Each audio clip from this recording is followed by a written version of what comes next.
First and foremost, thank you very much for attending and for being a speaker, a keynote speaker at CODA. My pleasure. It's a pleasure to have you here in Portugal, in Porto, and it's also a pleasure to interview inside the Zeta. Thank you very much. First of all, it's a pleasure to be here. Thank you very much for the invite. Great event. I can see there is an excellent vibe around. Lots of young people, I believe, who are building up the next generation of blockchain enthusiastic here in Portugal. We need to have a little bit more a friendly ecosystem. In order for innovators to thrive, you need to give them the environment. You need to give them the sandbox where they can experiment. You need to let them experiment to make mistakes until a certain level, because nothing is built without making mistakes and adjustment at the beginning. It's possibly the best interview that I ever had in my professional career. Lead with vision, inspire with innovation. Enter the genius inside.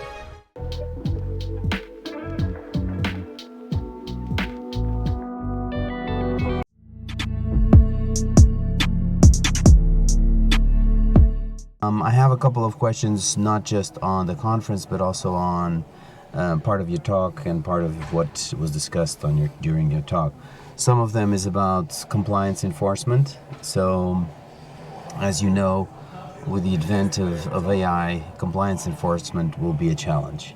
So I'd like to hear a little bit more about that. And maybe if you could just give a brief overview of CODA and your speech so that we can get a quick intro. Thank you very much. First of all, it's a pleasure to be here. Thank you very much for the invite. Great event. I can see there is an excellent vibe around. Lots of young people, I believe, who are building up the next generation of blockchain enthusiastic here in Portugal. When it comes to compliance and AI, is a very, very important matter. As I tried to explain during my speech, in order to grow this industry, we need to make sure that we comply with the regulation. We set the compliance standard very high so that we can attract more clients, we can get more people entering into the Web3 arena, and we can expand the customer base so that we really can bring this industry to the next level.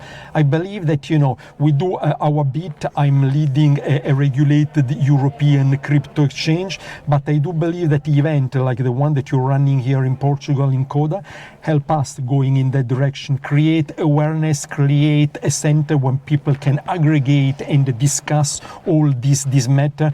I know that the event has been sponsored by the local blockchain association, so this is what we exactly need in all local realities to grow up and to set up to the next level. And for that, there's a segue question which relates to European not just consolidation, but also harmonization of practices.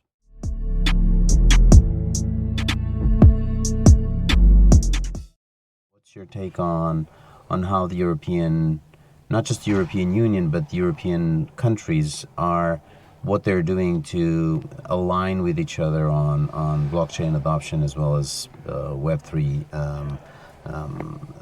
ramp up, let's put it this way? This is another very important question. Actually, is the question for me. We all live in a continent that is Europe, and so far different jurisdictions, they had their own approach toward blockchain, which was okay for the past, but I believe that we get to the point where we, exactly to quote you, where we need to harmonize the approach. We need to have an approach that is pan-European, that everyone has and behave exactly in the same way. And I think that this new regulation, Mika, just goes along those lines. We are going to have only one blockchain framework. Everyone needs to adapt to that. Of course, there are going to be challenges. I'm not going to deny that one is a process that everyone needs to go through. But then at the end, we are going to have similar approach and everything is harmonized. So either you are in Portugal, in Lithuania, in Poland or whatever, you are just treating blockchain, you're just treating your customers exactly in the same way. And this is, if you look things from the other perspective, what customers want, because you want to trade, you want to work on a global base all across Europe.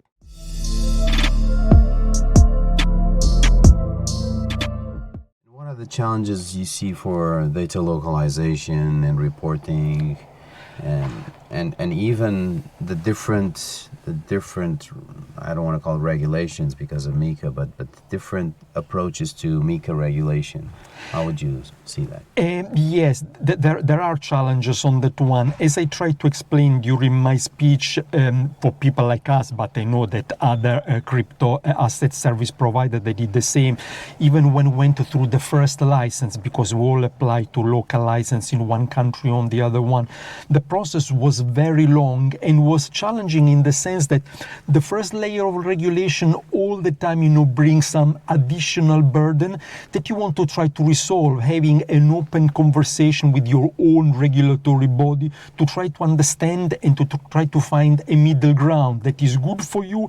You can continue to work within the framework of the regulation, but is something where your business can strive. And I think that this is what all we're doing in Europe.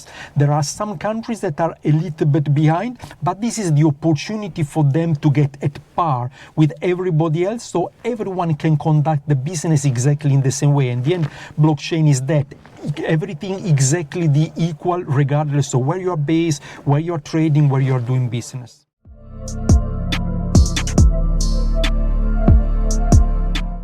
The other question is, how do you see the development of all these startups or all these new Web3 based or integrated with AI spur in a more advanced way than it has? What is needed? What would you say is needed for Europe to become a really lively ecosystem of startups that are AI based but also supported by blockchain? We need to have a little bit more a friendly ecosystem. In order for innovators to strive, you need to give them the environment, you need to give them the sandbox where they can experiment, you need to let them experiment to make mistakes until a certain level, because nothing is built without making mistakes and adjustment at the beginning. So we need this overall sandbox overall in Europe where innovators, where I think about DeFi, for instance, that is where quite a lot is happening, they can try again until they are going to build something substantial. From my experience, from going to conference, discussing with the partners, client, and I'm sure that during the day quite a lot will come up here at Coda, there is really a lot in Europe. We have brilliant ideas. We only need to make sure that we find the right environment, the right ecosystem for this idea to flourish and to be brought forward.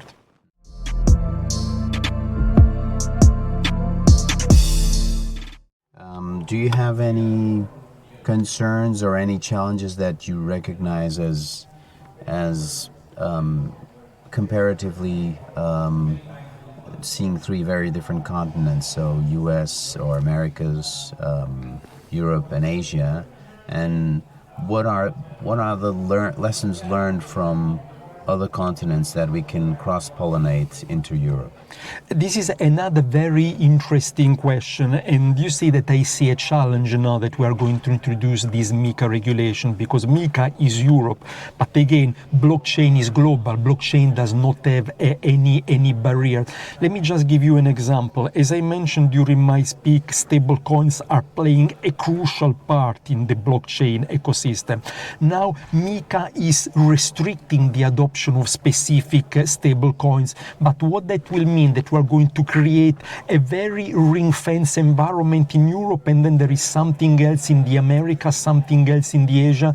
Maybe we can even push away some of the investments, some of the clients to regions where assets are more available. I think, we need, now that this new European regulation is in place, and I know that in America quite a lot is happening at the moment, the next step is try really to harmonize at a global level and to take the best learning there and there. I know this is a daunting task, it's incredibly difficult, it will take lots of time, but I think this is the end goal for our industry. Take all the best from different jurisdictions, harmonizing at a global scale and move things from there. This is the basic concept of blockchain at the end of the day. Yeah, agree.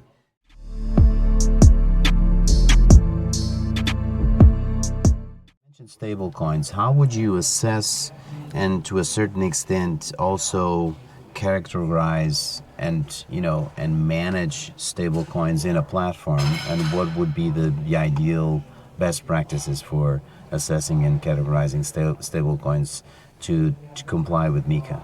So there are some specific rules that we need to follow, not only for stable coins but for all other tokens. There is a set of basic rules that we all need to follow. Again, it's not rocket science. You need to do your research. You need to understand if the stable coin or the project is compliant with the regulation in which you are operating. You need to understand what kind of liquidity is behind, what kind of team is behind, what are the perspective in the future.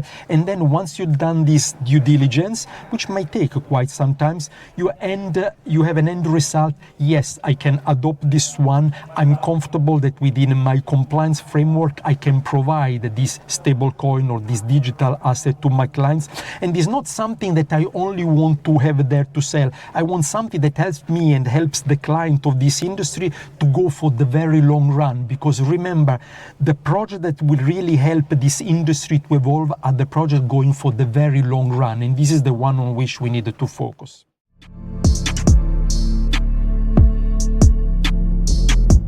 Going to the final questions, what would be the best approach to integrate incumbent financial players with, let's call it, new economy players, and how can they collaborate and cooperate and co-opt in the sense that work in co-opetition, so collaborate and compete at the same time, so that the ecosystem, the blockchain and Web3 ecosystem, especially for tokens, let's put it this way, for digital assets, is a stronger one in Europe.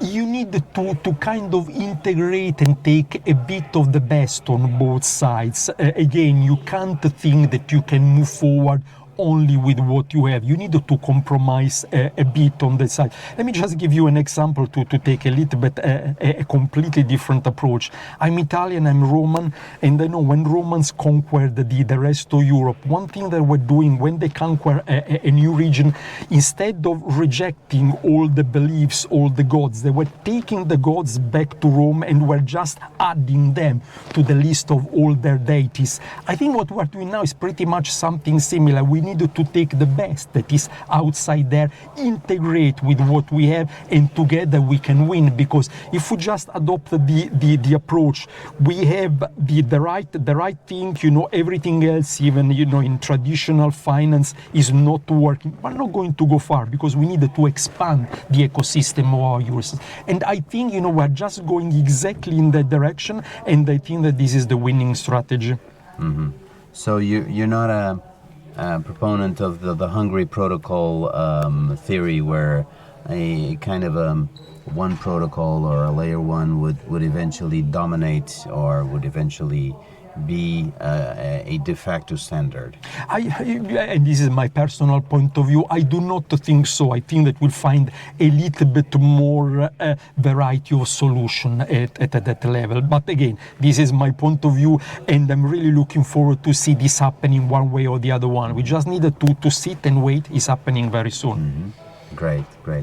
Any final comments on the conference and on these interactions that you've been experiencing here? It's great. I can see there is quite a diverse community. It's great. I can see that you are growing. There are lots of students as well. Already quite a few questions were sent to me on social media. I can see people that I know from other jurisdictions in Europe. Definitely there is a space for building up and to networking more and more. You are doing a very, very good job. Last and not least, to really run interviews in this way. This is possibly the best interview that I ever had in my professional career. Okay. Thank you very much, and thank you for your time and your wise words, and hope you enjoy the rest of the conference. I'm certainly doing. Thank you very much for that. Thank you. Thank you.